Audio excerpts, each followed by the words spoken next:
Hello friends, welcome to the my channel. जैसा कि पिछले वीडियो में मैंने आपको हिंदी में सबसे पहला टॉपिक, एक मिनट पेन चूज कर लें, सबसे पहला टॉपिक पढ़ाया था भाषा। ठीक है, मैंने पहला टॉपिक क्या पढ़ाया था? भाषा। फिर से मैंने बताया भाषा के प्रारूप। ठीक, यानी पहले मैंने इसे पढ़ाया, दूसरा टॉपिक इसे पढ़ाया, तीसरा पढ़ाया भाषा के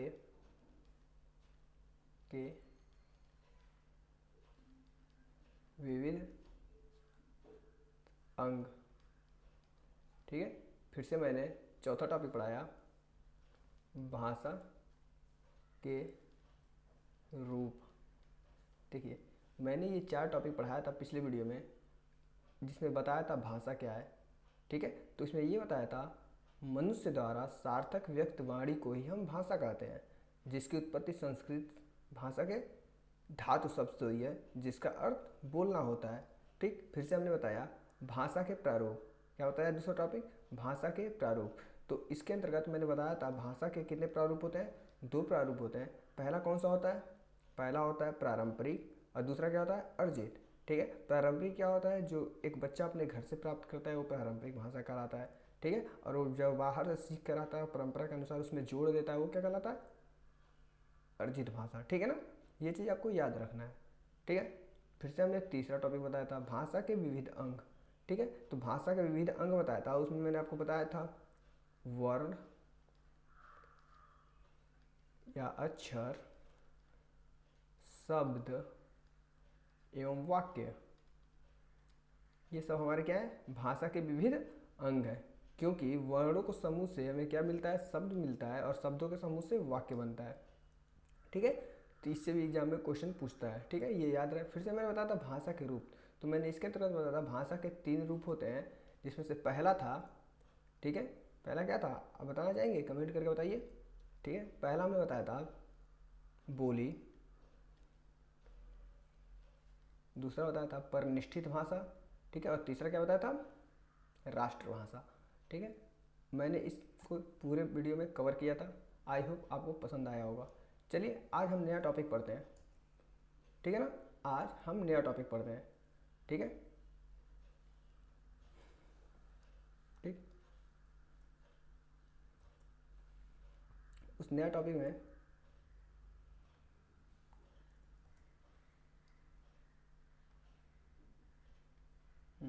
जो नया टॉपिक है, ठीक है, उसका नाम है वर्णमाला। ठीक है, वर्णमाला। अब देखिए इसमें 2 शब्द आया, वर्ण और माला। अब जानते होंगे वर्ण मीन्स होता है अक्षर, और माला मीन्स क्या होता है? समूह। ठीक है, यानी 2 चीज़ों से मिलकर वर्णमाला बना है, अक्षरों के समूह। ठीक है, तो हम ऐसे बोल सकते हैं वर्णों के व्यवस्थित समूह को वर्णमाला कहते हैं। वर्णमाला कहते हैं।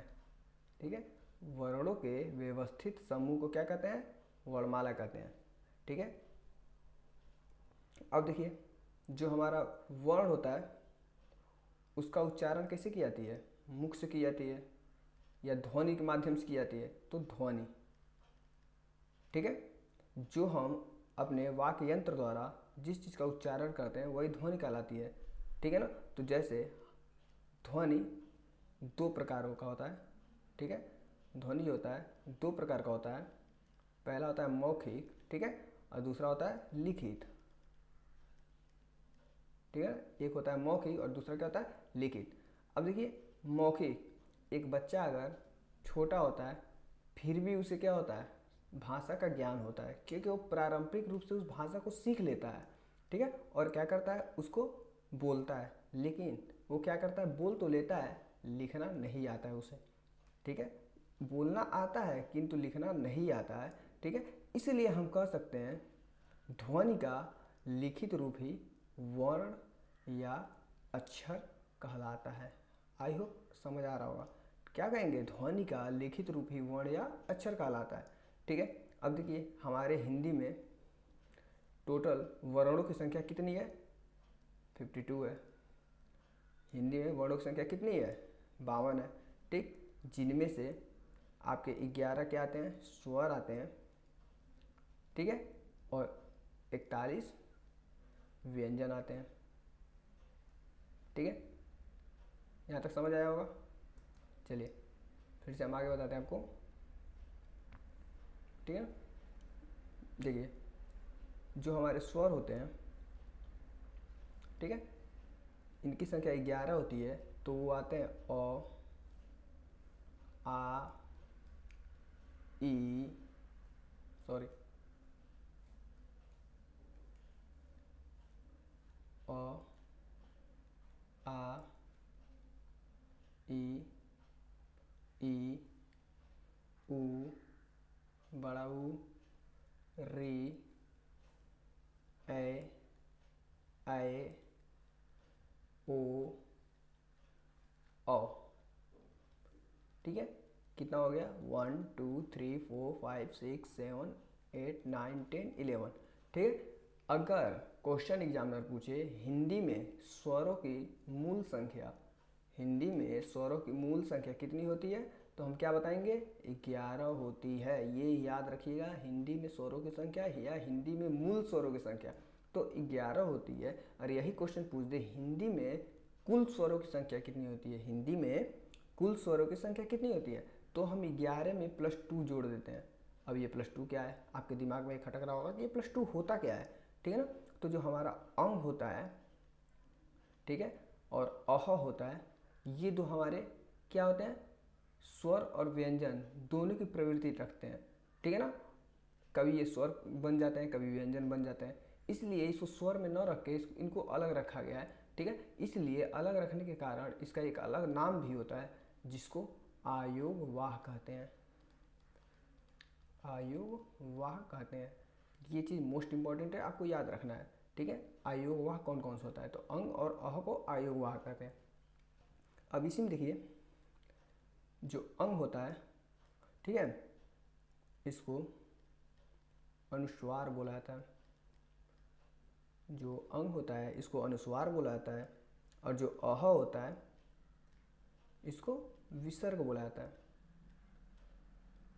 ठीक है, जो अंग होता है उसको अनुस्वार और अह को विसर्ग बोला जाता है। ये भी नाम एग्जाम में पूछता है, इसको क्या कहते हैं। ठीक, अब देखिए इसी तरह आप कभी कभी देखोगे ऐसे लिखता है, ठीक है ना, अगर ऐसे आ जाए तो इसको आप कहते हैं अनुनासिक, अनुनासिक। अब देखिए अनुस्वार इसको क्यों कहा गया, इसको अनुनासिक क्यों कहा गया, जब हम इसका उच्चारण करते हैं तो हमारा नाक, ठीक है, हमारे नाक से हवा निकलती है। ठीक है, इसलिए इसको क्या कहा गया है, अनुस्वार कहा गया है। ठीक है, फिर से जब हम अनुनासिक का उच्चारण करते हैं ना तो इसमें नाक और मुंह दोनों से हवा निकलती है एक साथ, इसीलिए इसको अनुनासिक कहते हैं।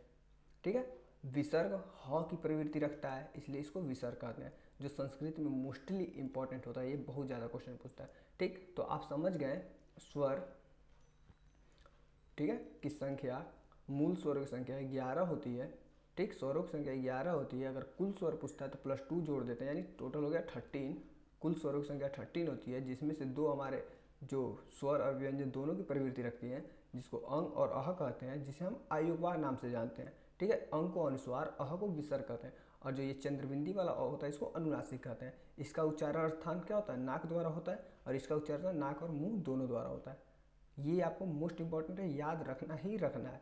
हाँ, एक ऑप्शन ये स्वर हम बताते हैं, लेकिन स्वर के बारे में नहीं बताया। स्वर क्या होते हैं, ऐसे वर्ण जिससे किसी विघ्न या बाधा, ऐसे स्वर जिसका उच्चारण किसी विघ्न या बाधा के हो जाए, यानी किसी अन्य पे ये डिपेंड नहीं रहते हैं, वही स्वर कहलाते हैं। ठीक है ना, आपको समझ आ ही गया होगा। चलिए अब अगला टॉपिक पढ़ते हैं। ठीक है ना,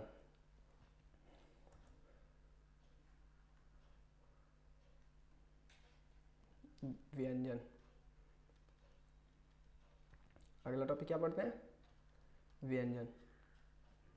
ये आप व्यंजन देख रहे होंगे, जिन वर्णों का उच्चारण, पहले जान जाइए, जिन वर्णों का उच्चारण स्वर की सहायता से की जाती है, किसकी सहायता से?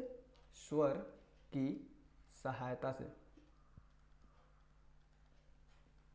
की जाती है, वो क्या कहलाते हैं? हमारे व्यंजन कहलाते हैं। ठीक है। अब देखिए इसमें भी क्वेश्चन पूछता है, हिंदी में मूल व्यंजनों की संख्या कितनी होती है, कुल व्यंजनों की संख्या कितनी होती है? ठीक, तो हम जानते हैं हिंदी में कुल व्यंजन कितने होते हैं? 41 होते हैं।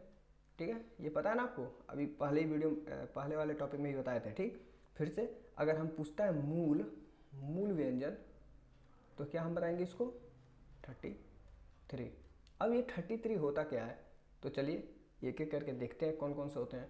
ठीक, तो देखिए सबसे होता है क, ख, गा, घ, अंगा, च, छ, ज, झ, इया, ट, ठ, ड, ढ, ड़, त, थ, द, ध, न, प, फ, ब, भ, म,